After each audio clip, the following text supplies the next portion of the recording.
Hello, my fellow hunters. This is Andy, the RPG Relic Hunter, and I have another one of my relics from my collection of treasures to share with you today. This is actually the first role-playing game I actually owned, which is kind of an interesting story. So the story of it is that when I was, I guess, 8th grade going to the 9th grade, my sister was going to college, and my parents had to bring me with.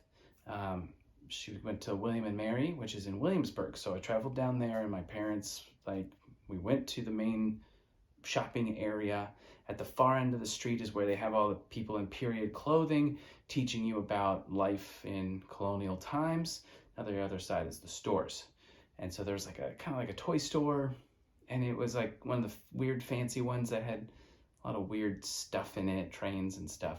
And on the second floor, there was a section with some role-playing games, and I was like, oh my gosh, those are role-playing games. I had only played one time, and I hadn't discovered the local game store yet. So I found a game, and I thought, this game has to be great. I even recognized the company name. It was Avalon Hill. This game has got to be high class. This will be great. I got the game. My parents bought it for me, and I just kept busy in the hotel room with that the whole time. And it was Powers and Perils.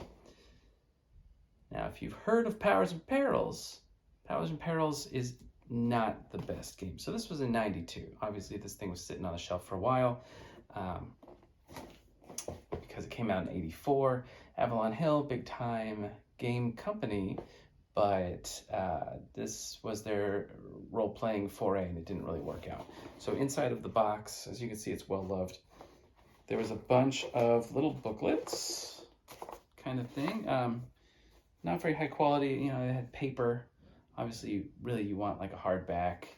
You don't want just paper stapled, but this was the how to build characters, and it's got like the old school art that they ripped off, and it had some really cool tables, and it really kind of got my creative juices flowing.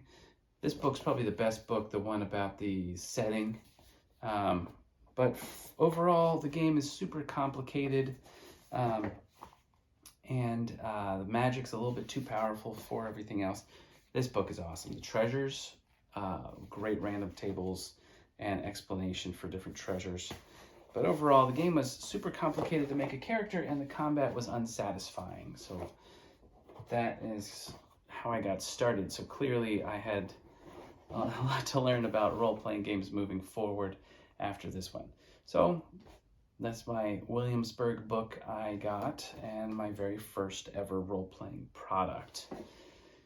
So if you have a chance to comment in the section below, let me know what your first role-playing product was. I'd love to hear.